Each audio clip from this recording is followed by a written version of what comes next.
प्रिय विद्यार्थियों, सुप्रभात। मैं निशा आनंद कैम्ब्रिज इंटरनेशनल स्कूल दसूहा की ओर से एक बार फिर आप सबका हिंदी कक्षा में स्वागत करती हूँ। तो आज का विषय पढ़ने से पहले हमने जो पिछले सप्ताह जो विषय किए थे, पहले हम उस पर थोड़ी सी चर्चा करेंगे और उसको एक बार दोहरा लेंगे। तो पिछले सप्ताह मैंने आपको पत्र लेखन तथा अनुच्छेद लेखन के विषय में समझाया था। पत्र लेखन के प्रारूप के विषय में भी आपको बताया गया था तथा अनुच्छेद लेखन में किन किन नियमों को ध्यान में रखना चाहिए ताकि आपका अनुच्छेद जो है वो प्रभावशाली बने, उस पर भी हमने चर्चा की थी। और मुझे पूरी उम्मीद है कि आप सब ने अनुच्छेद तथा पत्र लेखन के नियमों को अच्छे से पढ़ा भी होगा और समझा भी होगा। तो आज का विषय जो हमने पढ़ना है, उस विषय की ओर आगे बढ़ते हैं। बच्चों, पहले मुझे ये बताओ कि जब हमने किसी दूसरे को कोई संदेश पहुंचाना हो, कोई पैगाम पहुंचाना हो, तो उसके लिए हम क्या करते हैं? हाँ, सोचिए। मेरे ख्याल से आप सबके दिमाग में आया होगा, वो पैगाम या संदेश भेजने के लिए हम किसी न किसी माध्यम को चुनते हैं। और संदेश भेजने की जो प्राचीन रीति है या ढंग है, वो कौन सी है? वो है पत्र लेखन। ये तो आप सबको पता है। लेकिन अगर मैं आज की बात करूं, आज के तकनीकी युग की बात करूं, तो उसमें संदेश को कुछ मिनटों में नहीं बल्कि कुछ सेकंड में पहुंचाने के लिए एक अत्य आधुनिक तकनीक का हम इस्तेमाल करते हैं। उस तकनीक का क्या नाम है? मुझे लगता है आप सबके दिमाग में वो बात ज़रूर आई होगी। जी हाँ, बिल्कुल सही, ईमेल। ईमेल अर्थात इलेक्ट्रॉनिक मेल। तो आज का हमारा जो विषय है वो है ईमेल लेखन। सबसे पहले हम ईमेल का अर्थ समझेंगे। ईमेल वास्तव में है क्या? ईमेल में ई का अर्थ इलेक्ट्रॉनिक तथा मेल का अर्थ डाक होता है। इस तरह ईमेल का अर्थ इलेक्ट्रॉनिक डाक या इलेक्ट्रॉनिक मेल होता है। ईमेल के द्वारा हजारों किलोमीटर दूर बैठे किसी भी व्यक्ति को इलेक्ट्रॉनिक मैसेज तुरंत भेजा जा सकता है। तो अभी तो हमने ईमेल को उसका अर्थ क्या है वो समझा, ईमेल अर्थात इलेक्ट्रॉनिक मेल। अब ईमेल लेखन वास्तव में है क्या? ईमेल का उपयोग हम कहाँ कहाँ पर करते हैं? ईमेल के क्या क्या लाभ या फ़ायदे हैं? और ईमेल का प्रारूप क्या है? इन सब बातों पर चर्चा आज हम करेंगे। तो सबसे पहले ईमेल का जो अर्थ है वो तो आपको पता ही है कि ईमेल किसे कहते हैं, वो आप सबको स्पष्ट हो ही गया होगा। अब ईमेल का उपयोग कहाँ कहाँ पर किया जाता है वो हम देखते हैं। ईमेल चिट्ठी भेजने का एक आधुनिक माध्यम है। घरों से लेकर सरकारी दफ्तरों में ईमेल का उपयोग किया जाता है। कार्यालयों अर्थात ऑफिस, अदालतों, स्कूलों, कॉलेजों आदि जगहों पर ईमेल को सूचना भेजने तथा प्राप्त करने के लिए प्रयोग किया जाता है। वैसे तो ईमेल चिट्ठी या पत्र का ही एक प्रकार है। चिट्ठी या पत्र जो है कागज़ पर लिखे जाते हैं, लेकिन जो ईमेल है वो कागज़ पर नहीं लिखे जाते। अब ईमेल के लाभ क्या हैं? इसके बहुत से लाभ हैं। सबसे पहला, ईमेल भेजना तथा प्राप्त करना बहुत ही आसान है। दूसरा, इलेक्ट्रॉनिक मेल या ईमेल लगभग उसी समय मिल जाती है जिस समय उसे भेजा जाता है। और अगला लाभ, इलेक्ट्रॉनिक रूप में होने के कारण ईमेल भेजने तथा प्राप्त करने में कागज़ नष्ट नहीं होता है। तो ये तो हुए ईमेल के लाभ। और आज का जो मुख्य भाग जो हमने पढ़ना है वो है ईमेल का प्रारूप।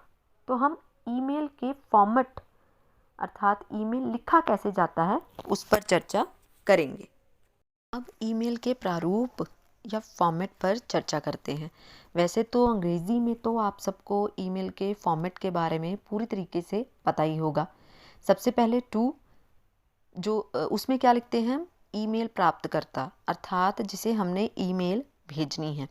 तो सबसे पहले उसका नाम जो है वो लिखा जाता है, जो भी उसकी ईमेल आईडी है वो लिखते हैं। जैसे नाम लिख दिया, उसके बाद 123@yahoo.com या gmail.com, ये हम लिखते हैं पहले बॉक्स में। दूसरे में हम क्या करते हैं, जिसके द्वारा ईमेल भेजी जाती है उसकी ईमेल आईडी जो है वो लिखते हैं। जैसे नाम 123@yahoo.com या कुछ भी, हम gmail.com भी ले सकते हैं, कोई और भी ले सकते हैं, ठीक है।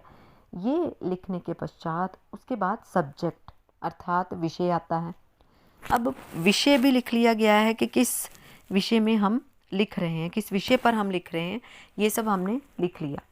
तो ये सारी चीज़ जो है वो एक औपचारिकता हम निभाते हैं, क्योंकि फॉर्मल होती है। और ईमेल जो है उसमें ज़रूरी जानकारी जो है वो हम लिखकर भेजते हैं।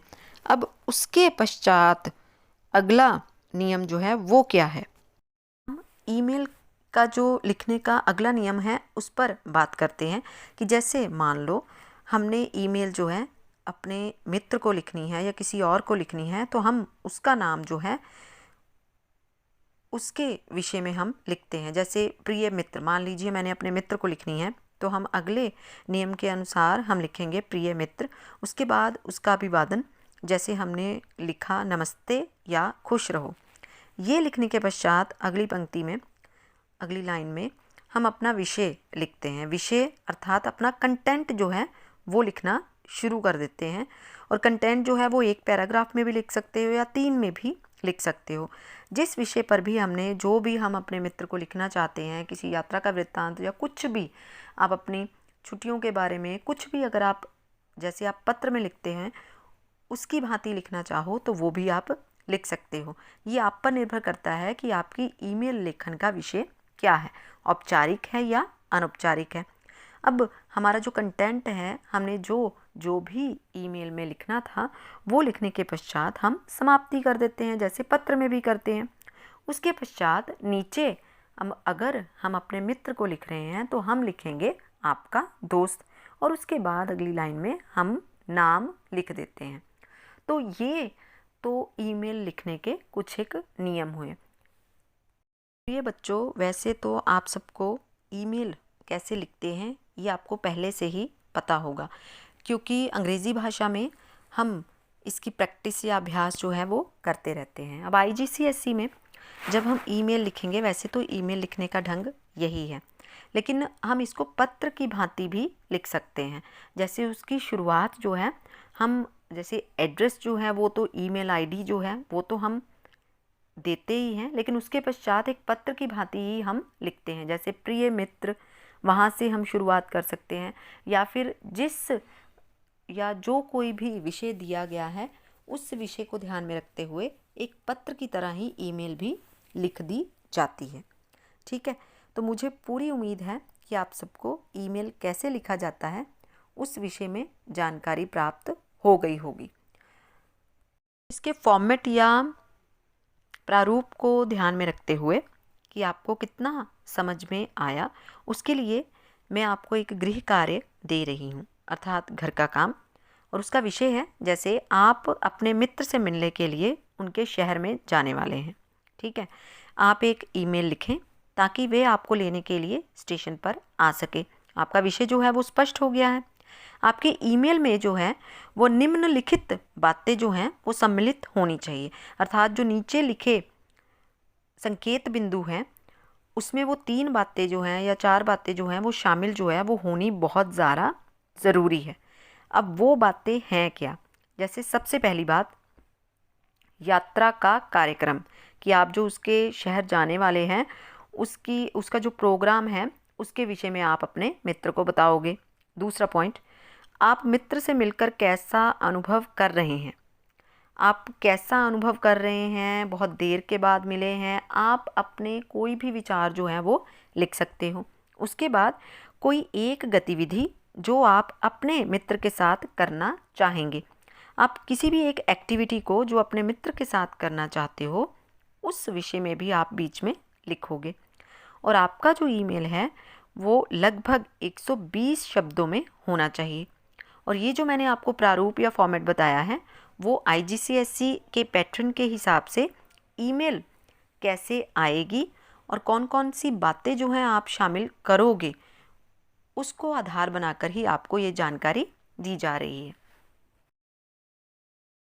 बच्चों, मुझे पूरी उम्मीद है कि आपको ईमेल लेखन अर्थात ईमेल कैसे लिखते हैं उससे संबंधित जानकारी प्राप्त हो गई होगी और बिना किसी झिझक के, बिना किसी दुविधा के आप ईमेल को बहुत अच्छे ढंग से लिख भी पाओगे। ठीक है, तो अपनी अगली कक्षा में फिर से मिलेंगे। तब तक के लिए स्वस्थ रहें, सुरक्षित रहें। धन्यवाद।